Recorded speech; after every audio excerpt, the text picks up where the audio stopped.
put my Twitter handle up on the screen because it's probably the easiest way to connect and contact me. I do a little social media for a living, and I always tell my clients that Twitter is the megaphone, so whatever I announce, I announce it all over the place, but I usually announce it on Twitter, so just in case you don't get business cards at the end or anything, you always hit me up on Twitter, I always hit back. Just to tell you a little bit about me and the reason I do this. It's because let me try to be nice about this. In about 12 or 13 months, you'll probably see the end of most record companies as we know it. And a lot of my friends won't have jobs. So possibly, if I can get them to hook up with these startups that keep failing, we can make a little marriage and everybody can make some money. So me being on the technology side for as long as I have, which is about 12 years, and starting off in the music side, I've noticed that the technology people lack creativity, and my friends need jobs. So if I could make that marriage work, that's my goal in life. I'm 50, so I ain't got that. I mean, I might get the Andy Rooney time, but I might not. I hope I do get the 92 though. The 92 is kind of nice.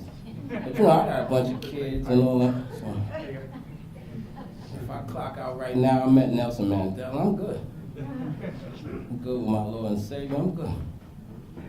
So just to let you know a little bit about that, I started rapping in about 1979. So I was there before records started, and I was one of those b-boy kids. I wasn't as old as Grandmaster Flash and them, but I was a little young buck moving up to the Fever and getting in rap contests and all of that. So my perspective on hip-hop, and when I say hip-hop, it may be a little different than what you're used to hearing on the radio, but it's still hip-hop. So I can't discredit. I'm not one of those bitter old school guys, so I can't discredit the new school because we all the same. 50, Ja Rule, Wayne, Chuck D, we all the same. Say what you want, but we all the same. So, but there's some lessons here, I think. So, hopefully you got your little, I gotta get this thing. Hopefully you got your little pen and paper, I don't know that, or your iPad or whatever, because, I do this professor style. So I want to start off with something that, I read a lot of books, right? So I got a lot of those 4 steps things. So I did the 3 Ps thing because I see people do it. Not because, it's cute. But it's applicable, though. So my 3 Ps, I'll go through them real quick. My perspective is the perspective of a DJ. And what I mean by that is that, we see things, DJs see things a lot different than the rest of the world. I try to speed through this because I got a whole bunch of them. And these 2 I'm going to switch around. The first way we see things is we see things non-linear, but it's all in sync. So I don't know if that makes sense to most of y'all, but it makes sense to us DJs like crazy. We take records that don't match, we speed them up 2 times, but by the time you're done, you're just sweaty and you're having a fun time at a party. We done made a Bette Midler record and a Lady Gaga record match. But that's the way we see it. And so I still see things that way right now.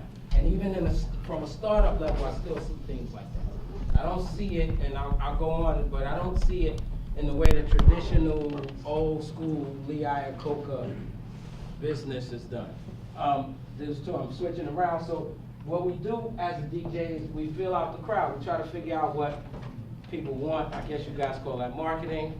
But we try to figure out what we want so we can deliver them what we want. And then we provide it, right? We make people dance. We want to keep them engaged. We want to keep them involved. And we want to be the rhythm provider, I guess, in your language. That will probably be trendsetter, but it's the same thing to us. These last 2 are really important, I think. One is it's all reputation-led, right? We haven't really come to a point yet anyway, that we haven't associated the brands that we love with people. The brands that we really love, there's people behind them. Google's made a pretty good go at just being Google, and of course, if you want to talk about Exxon and BP, of course, but then, you know, if you get down to the real nitty gritty, the Facebooks, you know, even MySpace had Tom, right? It's always a name, and so reputation-led is really important to us as a DJ, because we can't really talk about our equipment.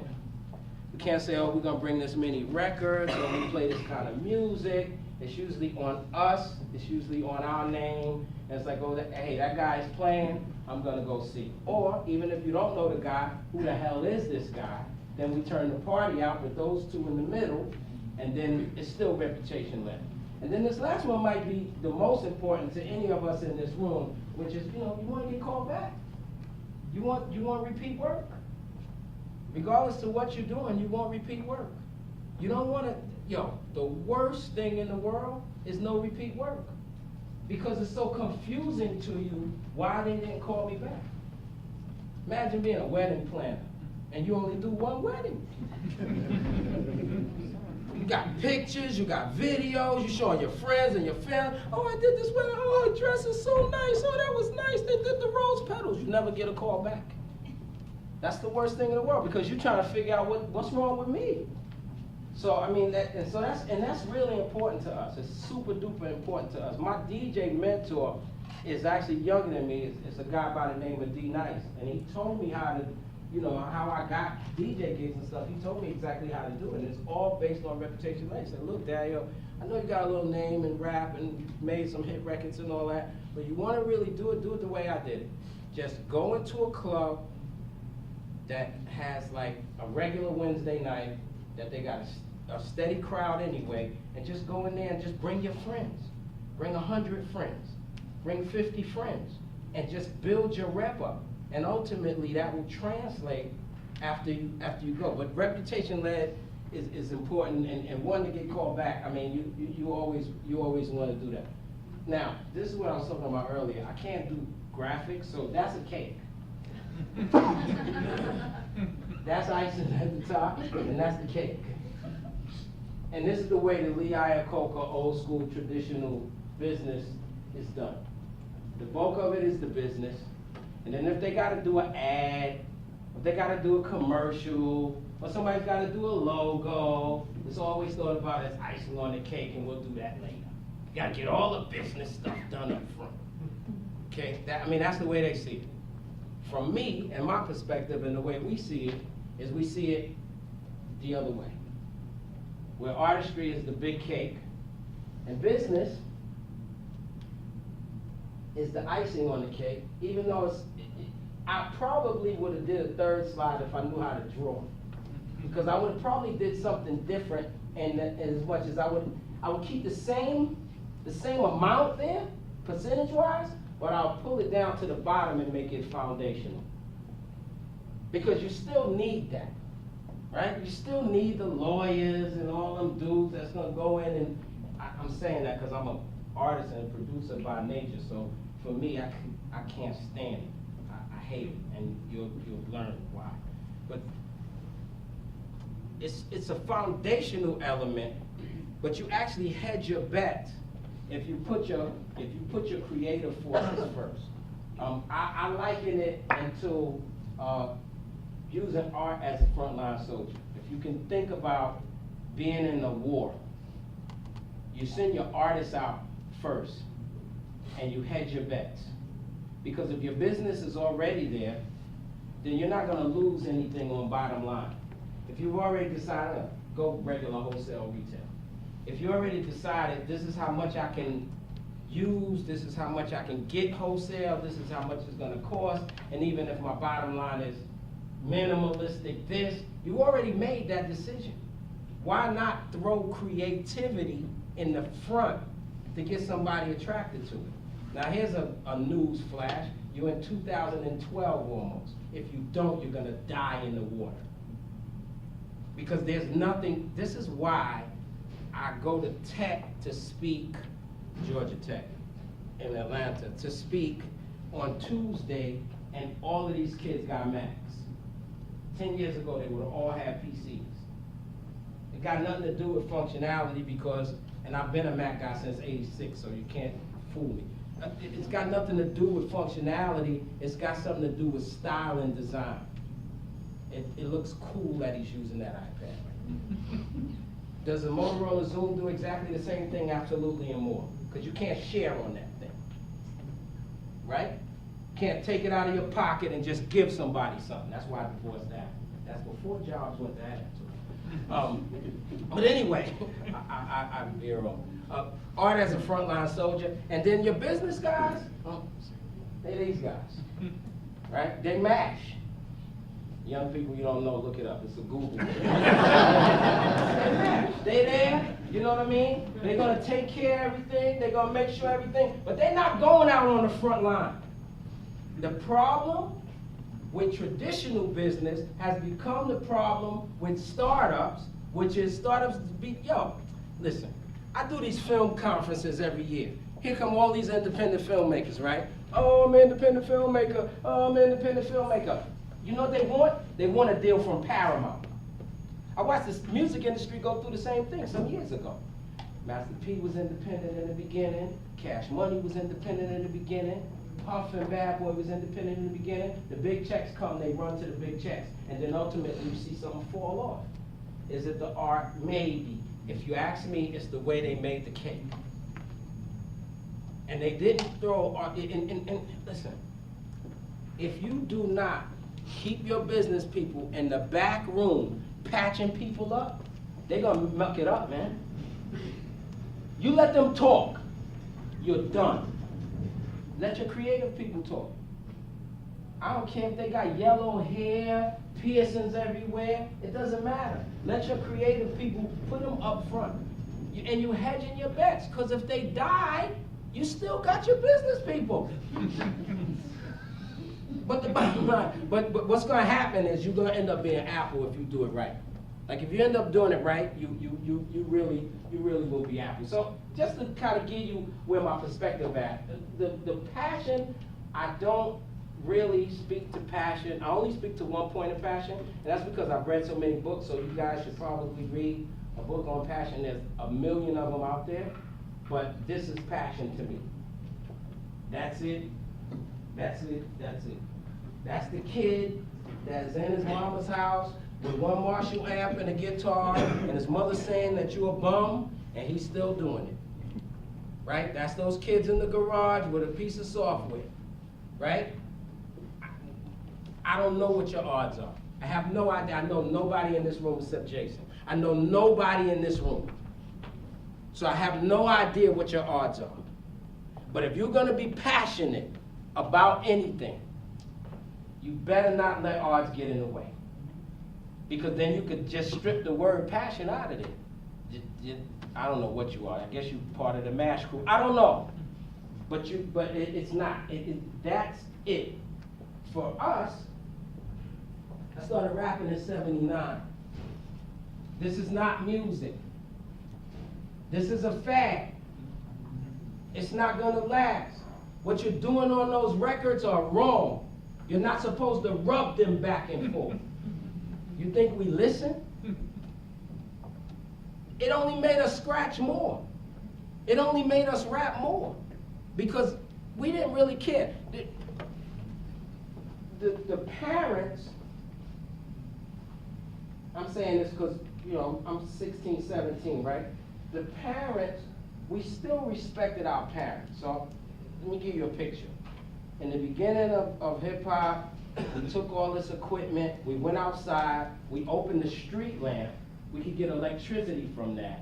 We plugged our equipment in the street lamp and we played through our big speakers. If somebody's parent was coming home from work, we would turn the music down.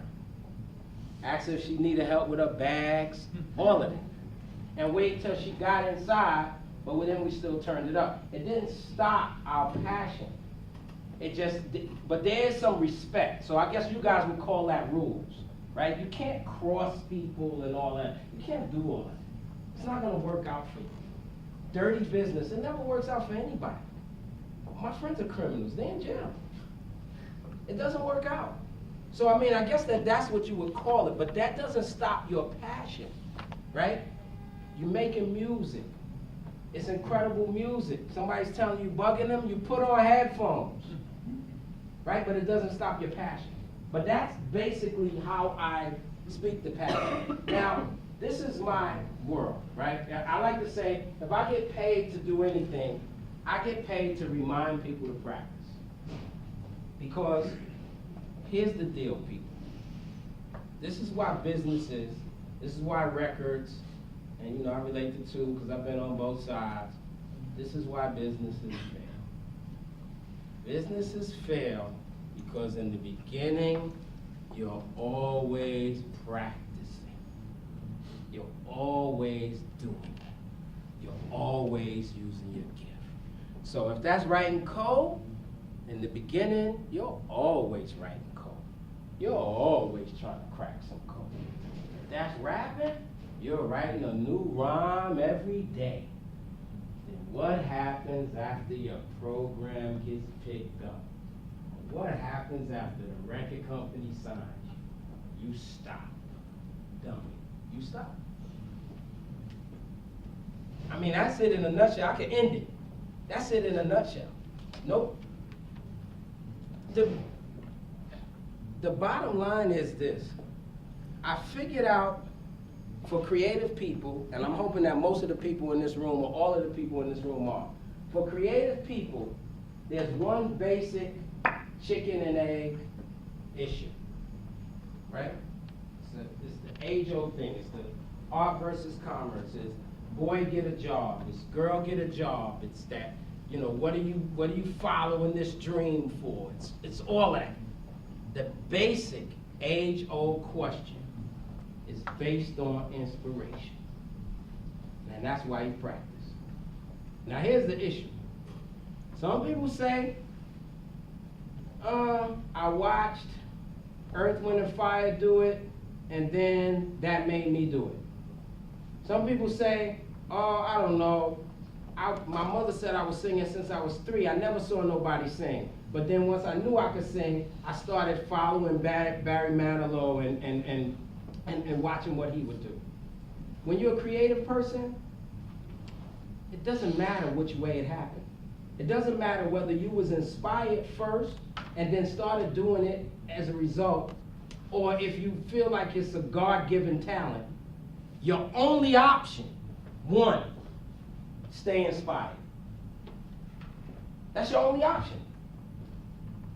You, in the beginning of a startup, you get a Fast Company subscription, you get a Wired subscription, you get an Inc. subscription. I mean, you're following everything Guy Kawasaki says online. You bought all of Brian Solis's books. Because Chris talks back, Chris is a friend of mine. You're talking back and forth to Chris Brogan all the time, because Chris asks anybody, right? And you feel like you getting it. Until somebody cuts you a check. And then you go out the window. All of a sudden, your inspiration, either to you, becomes your competition, or somebody that's equal to you, and you're no longer tweeting. What happened to the blog you was doing every week? What happened? Oh, I got a check now. You don't have an option. You don't want to fail? That's it. Now here's the golden egg. Ain't even winning, man. It's not even winning. Usage is enough. That's all you gotta do. Use what you got. That's what Jay-Z does. He never stopped rhyming. That's what Sean P. do. He never stopped rhyming. And it's not every engineer I know, every developer I know that's worth his salt, every designer I know that's worth their salt, that's all they do. They just use what they got. Just usage is actually enough. Because you will continue to be inspired if you keep on doing it. There's no way in the world to be a break dancer and keep dancing and not be inspired. Because what will happen is you will evolve if you keep doing it. You ain't gonna keep doing the same 4 moves every time. You're gonna get tired of the same 4 moves. You write code. You ain't gonna write the same 4 lines of code over and over. you're going to get better. You doing rhymes. Give you the example of us in 79 coming outside. I was getting ready to go to a whole thing. But anyway, every night we were required to have a different rhyme. You couldn't rhyme the same rhyme on Friday night that we was going to do Saturday night. I'll give you one better. In the beginning, making rap records was whack. You was considered whack if you even thought about making a record, because that means you recorded your routine and it would get played over and over. Nothing's new then. Usage, that's it. You gotta use your mojo. You writing, keep writing, man. Stop, don't. You tweeting, don't stop. You know, Twitter's an interesting thing. Because, you know, people start Twitter accounts and they start communicating with people and they start kind of going back and forth, and then they kind of bottom out on a number, and that makes them fall off a little bit. It's like I'm at 1,000 friends and I can't get past 1,000 people. And I'm not a celebrity like Soulless, so nobody's following me or whatever. And you stopping using it, it stops everything. It's, you know, what you do now is you go to HubSpot or, I don't know, it's 1 million others, and you figure out why my numbers bottomed out. You'll usually find out because you didn't purge your stuff, and you following people that's not following you back, and you're just sitting there with a whole bunch of dead weight in your Twitter account. And all you got to do is use a thing like Social Oomph, OOMPH, and purge the thing. And the next thing you know, followers come back up and all of that. But you got to use your stuff, man. You got to use your stuff. That's where the rubber meets the road. It's not in that stuff that people talk about all the time when they, oh, you gotta do this to win, you gotta do this to gain, no, you gotta use your stuff. You really have to, and anybody worth their salt, all you gotta do is study their life. I don't care if it's Stephen Jobs, Bill Gates, it doesn't matter. You'll see they use their stuff. They continue to use their stuff, and they still do. Steve Jobs making a new arts thing right now. I talked to God yesterday. So my business model tagline is that your evolution is inevitable if you keep doing it. There's no way that you don't evolve. You know, if you keep on doing it, you'll get better at it. I know I did it. I know it because I've done it in more than one industry. It's a simple concept. It's got nothing to do with me being the best, because I'm not ever gonna, it's a lot of my friends that I know I'm never gonna be better than, and all of them. Like, I can never, ever rap as good as Mystical, ever. I could dream about it. It won't happen. It doesn't come out. I tried. But I'm still the best 50-year-old rapper alive. No, I mean, that's a fact. I'm not even laughing. Like, I can't even be touched. Like, I crush all my friends. I crush Chuck, Chris. Well, not Chris. The name of my album is actually Everybody But KRS, because Chris is the only guy that I can't beat. But all the rest of my friends, Slick Rick, all of them, put them in a bottle, can it up. I got them. All right, so here's the bulk of the presentation. The similarities that I found between startups and hip hop, pretty common, but mean a lot to me. Speed, meaning that, you know, for us, you know, even getting something recorded took a whole process. Even going out, you know, in the street and plugging up a lamp took a whole process. It was just a whole process. We couldn't do it like that. Now on this little Android phone, I got some stupid DJ program that I could actually mix with. It's ridiculous. I played a whole party with an iPad once. Just silly stuff, right? And then for startups, it's the same concept. You know, there are no more punch cards and all of those particular things. Laptops, tablets, Android, iPhone has made things a lot faster and a lot easier to get to. Connection, huge one for us, because the only connection that I had with my fans in the past is a bag that I had at Tommy Boy called Fan Mail. And maybe I answered the fan mail and maybe I didn't. And let me be honest with you. when I did answer it, it was a blanket response. There was no way for me to give a separate response to everybody that sent mail into me. I couldn't be connected with them in the way that I could be connected with somebody through LinkedIn or Google Plus or FriendFeed or any of those things now. And for startups, it's the same concept where you know, I don't say I'm not one of those abandoned snail mail guys, because if you send me snail mail, I respect you a little more sometimes, but that's just me, I'm 50, right? But I will say that being connected to people, I mean, just today, there's a company I just signed a deal with called Quips, and they're doing social voice tagging, QUIPS. And I did it through my lawyer, and I want to talk to the Quips guy, but last time I talked to the Quips guy, I'm at my lawyer, but I'm like, let's see if he got a LinkedIn profile. Me and him was talking all the way here from Atlanta. It's a different level of connecting. You can reach out to people on a different level.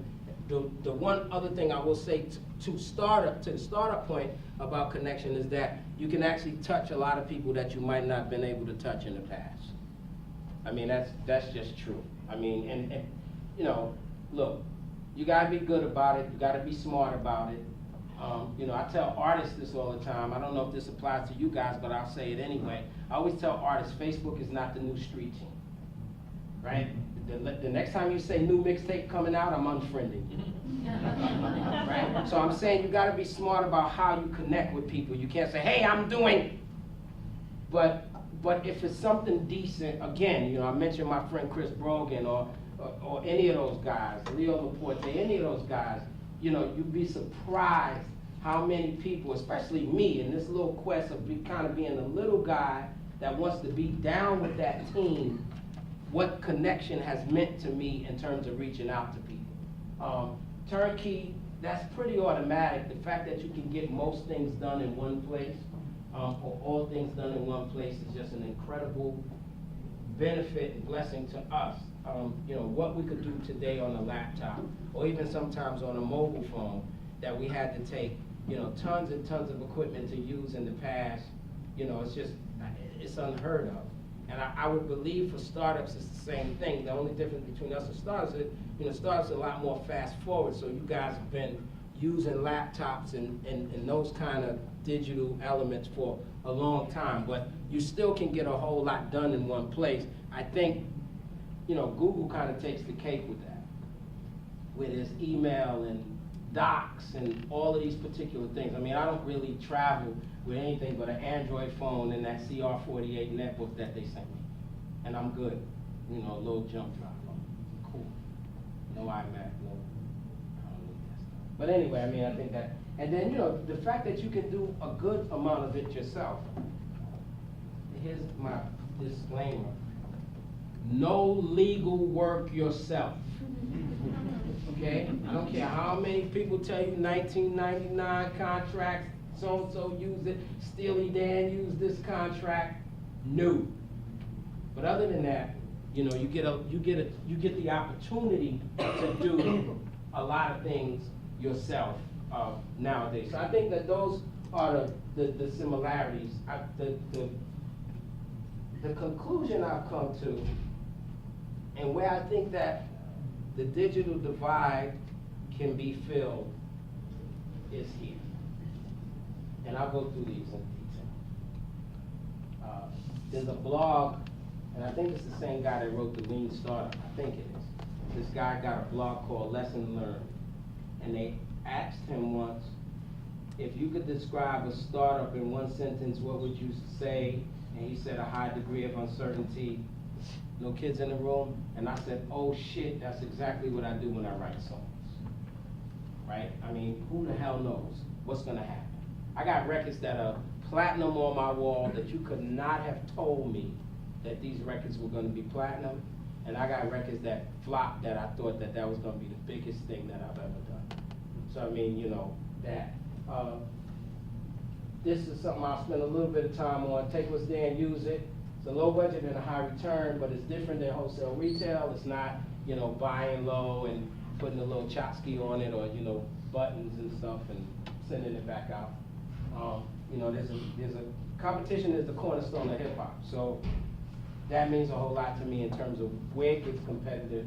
And then there's a little thing I've developed, really, that I learned from Bruce Springsteen, called the 5 blocks and the 5 tribes. Well, tribes I got from Seth Godin, but it's still 5 blocks. So high degree of uncertainty. This is what I have to say to this. You're not going to be sure about most things that you do. Hopefully you are when you get married. But you're not going to be sure about most things that you do. What we do as songwriters with this high degree of uncertainty is we embrace it. It actually energizes us. It's the same butterflies that Michael Jackson got every time before he hit the stage. He wrote about this, right? You would think that an entertainer that big with tours that much and performed as much as he did since a little kid, that by the time he was doing it at 30 or 35, that he went out there like, I'm out here. And he said he still got butterflies. And I've read accounts where Prince says the same exact thing. And it goes on and on. Madonna, all of them, it goes on and on about that. That degree of uncertainty is actually healthy if you look at it the right way. And that's my kind of ploy to you guys, is that high degree of uncertainty that we fall into when we're writing a song, you embrace it, because that's what's going to make the winning exciting. That's going to make the winning exciting. But then you're not crazy because you're uncertain. And I think that, you know, sometimes, I don't know who did it, but I think maybe teachers in school did it, I don't know. But somebody did a thing where it makes you super duper, like, I'm not saying you shouldn't be uncomfortable, but it makes you super duper uncomfortable when you're uncertain.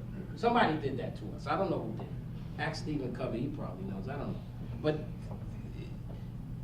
this is to be embraced.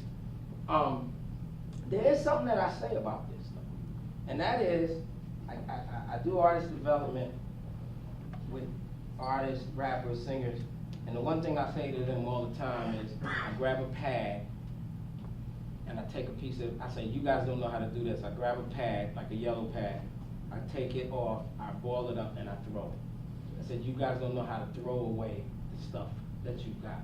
Everything you write is dope to you. You know, this is the next hit. You know, just because you wrote it. And that's not true all the time. So that is the one thing I say about the high degree of uncertainty, is that it's okay. And I'm sure that people who write code can identify with this, because you got to test it, and maybe it doesn't work, or maybe you've got a nice little quirky mistake or whatever. You know, in my life, one of the biggest records I ever made, which was top billing by the Audio 2, was a mistake. And it's one of the biggest records I ever made. And it's just a re-triggered drum pattern onto another sound, and the next thing you know, I had a hit record. So, you know, that's where high degrees of uncertainty can get you in places that certainty can't get you. The next thing is really can be summed up by something that James Brown said, and that is, you got to use what you got to get what you want. Now this is what I mean. See this thing here? This is a Columbia. Columbia made this thing. It's called a rhythm box, and this is, I don't know how many real hip hop heads is in here, but this is the machine on that flash it to the beat record. That flashes on the beat box. That's the beat box. Now this Flash is making this thing do things it's not supposed to do. If you look at it, it's all pre-made rhythms, right? Waltz, mamba, bossa nova, some rock thing, and then some foxtrot, right? And, you know, so if you press any one of them, it will just play that thing. There's a volume on it, and then there's a tempo on it, and that's it. What Flash used to do is take the thing, because he's taking a piece of the bossa nova and a piece of something else and making it work. But he never went out and said, yo, this pre-Lin drum anyway, but he never said, oh, I need another drum machine. I can't do it with what I have. Same thing we did with turntable. Until Technique was making the 1200s, we used our parents' old BSRs, bell-driven turntables, to do exactly what we do. You use what's in your hands. it's important. If you're a student, it's super important because your parents are not going to give you no more money for that idea anyway, right? But you use what you have to get to where you are. It's sort of part of the passion piece because if you're determined enough, you probably could get it done. It's very difficult to tell me not, only because of, you know, I'm on the other side of a music that became a multi-billion-dollar industry when we were nothing. So, and we saw it that way the whole time. Like we knew we were Aretha Franklin, we knew we were Whitney Houston right away. And everybody was looking at us like you're crazy. And so I'm telling you, take another inventory of what you already have. It may be a writing talent. It could be anything, but take another inventory for what you have. Before you begin to be, I'm gonna call you, put you in a music like one of those producers that says, hey man, I need this new keyboard and then I can make the right records. Hey man, I need this new piece of equipment and then I can get there.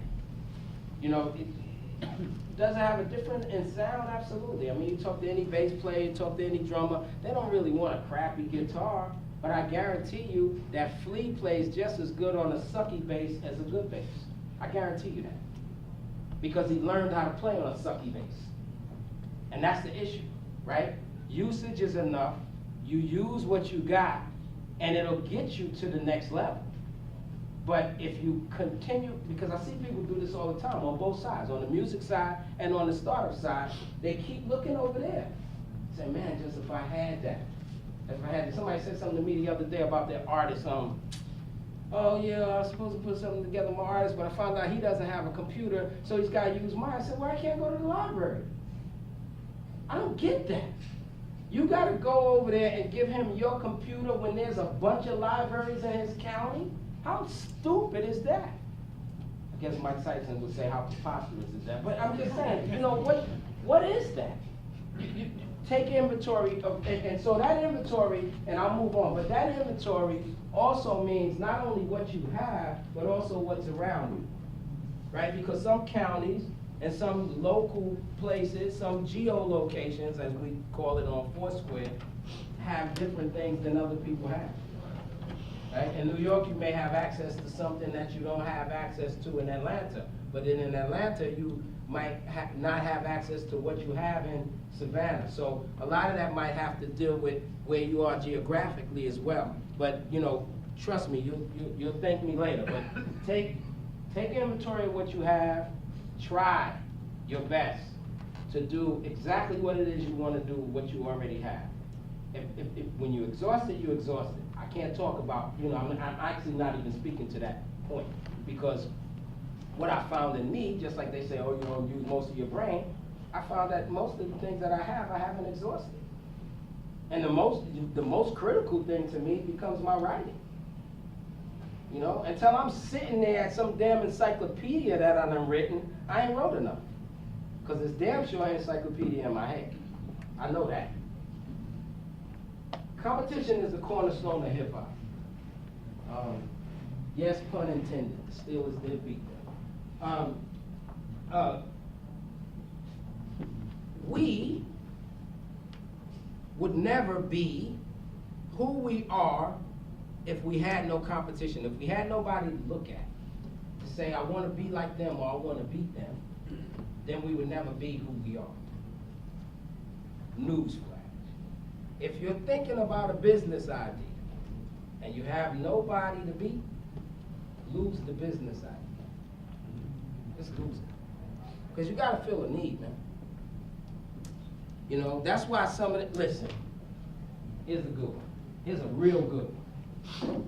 MySpace was always a music portal pretending to be a social network. They missed the mark. They missed the mark. If MySpace was smart enough to realize that they was a music portal, there probably wouldn't have been no iTunes, and it definitely wouldn't have been iTunes the way we see it. Because all of the future of music is based on channels. It's all based on channels. In the future, it's going to be a channel. And you go to that channel, you get tickets, you get downloads, which are probably gonna be free. You get merch, you get whatever. They'll communicate back and forth with you. You'll be, it's no different than Oprah. It's the same thing. She just was smart enough to do it early.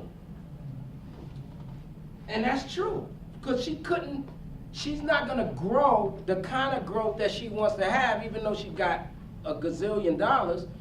The kind of growth that she wants, she couldn't really do it through ABC, because ABC is another network. Right? So when they're doing loss, ain't nobody think about Oprah. But if she got her own network, it's all channel-based, and anything you get Oprah, you can go to that network and you can get it. Music is going to do the same exact thing.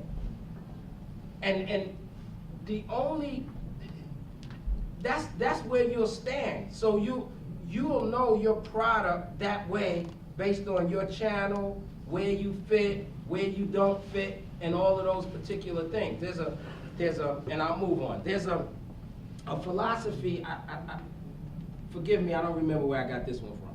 It's called surveying the mall. And I'll give you a scenario. You want to open an apparel store.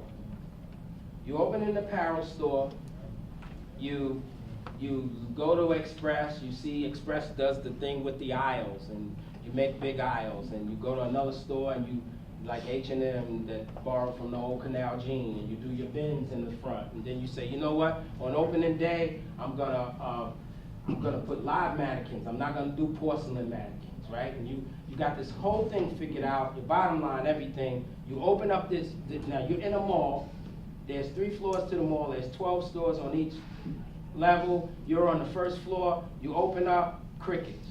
Everybody's walking past your store. Why? You didn't survey the mall. You didn't go upstairs and find out there's 2 stores on 2 that's doing it, and 3 more stores on 3 that's doing exactly what you do. You have to know where the competition lies. You have to understand that as a concept.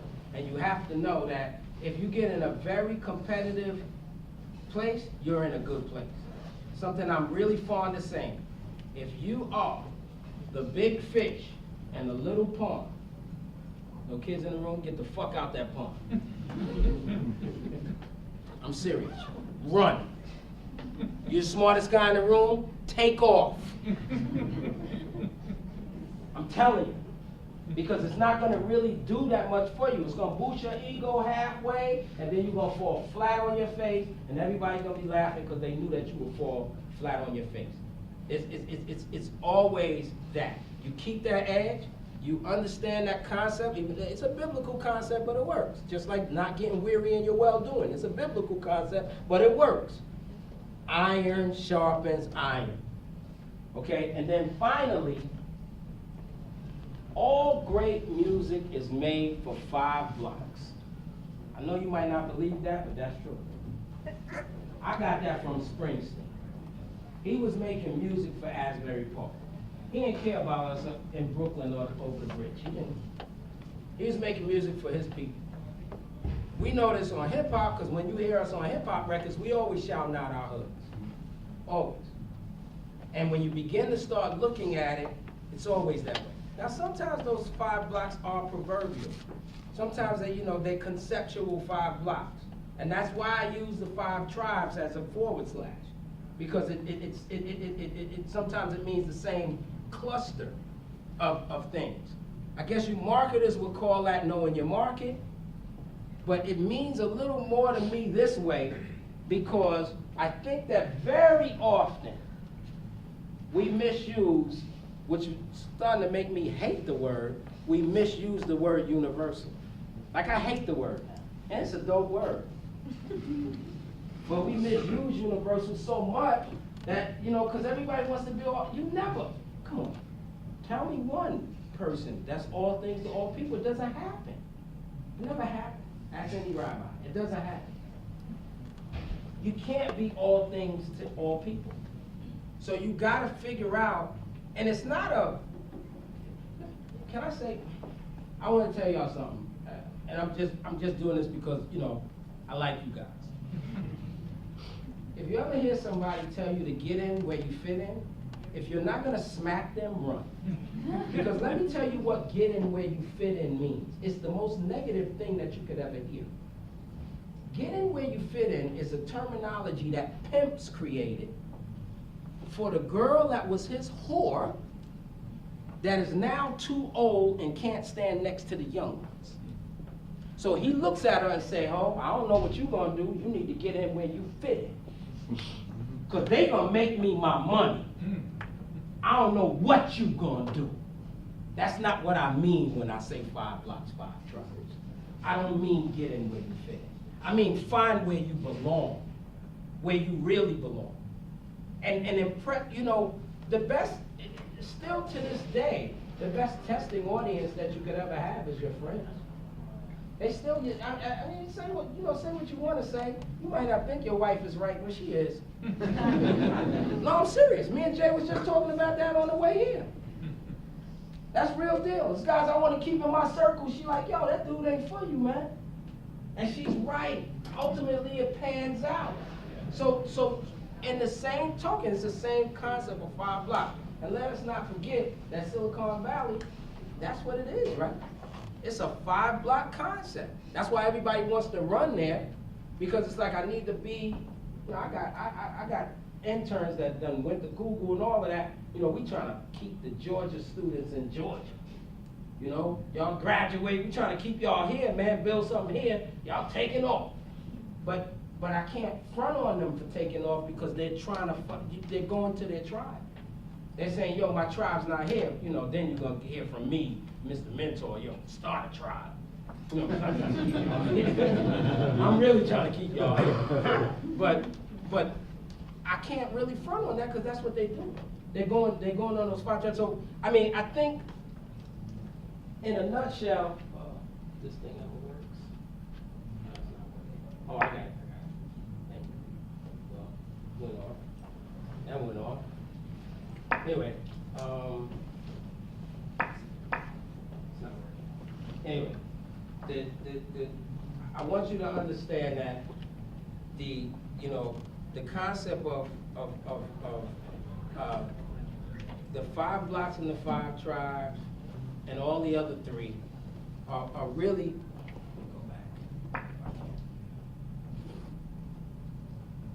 Anyway, I want you to get that you don't really have when you're a creative person, you don't really have a way around the things that are gonna bug you. You don't really have a way around the things that are gonna eat at you, because most people are gonna call you crazy, right? And if you're in a group, right, that you happen to have a whole bunch of support around you, God bless you, because that's rare.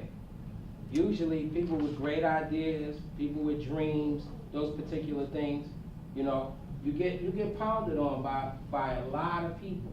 So what I've done and what I've tried to do in my little journey from hip hop to technology and coming back, because I'm still working in the music, is try to make sense of it all.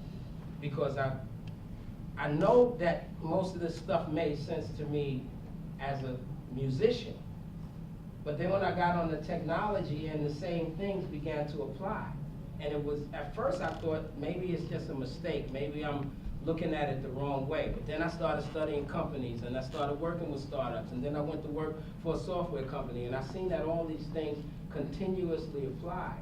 And this is what I noticed, and this is where I was at in the beginning of my presentation, is that I began to notice that we, meaning my friends and I, that either spent time in record companies or were artists that toured for years and all that, we do see the world a little differently. We did, kind of take on the world. If you Cypress Hill, you see the world in a certain kind of way. If you Public Enemy, you see the world in a certain kind of way. And I noticed that the things that we learned, which we hardly ever wrote down, which I'm trying to write down at least a little bit of them, the things that we learned, the world at large was not really, they didn't know those things. More importantly to me, where my heart is, when it comes down to geeks and startups and some of the things, These people don't know this. So I'm watching startups that start, you know, in 2000, 2012, 2002, they're out of here. They start 2002, 2005, it's gone, it's a bust. You know, they started 2008, this year, it's over. Yo, man, what's up, man? You know, how's that thing coming? Oh, man, the VCs pull the money, you know, we're done. And what I'm saying here is this. A, if you put your creative team, if it's a team, if it's just you, but if you put the creative things first, you may be able to, and I've seen people do this, like Greg Rollett, not even go to a VC. Because your creative thing is going to create some kind of, you're going to be able to come up with a service out there. You get paid for that service, and then you can grow that service. Because the concept of somebody else giving you money to start what you dream about is a tough thing.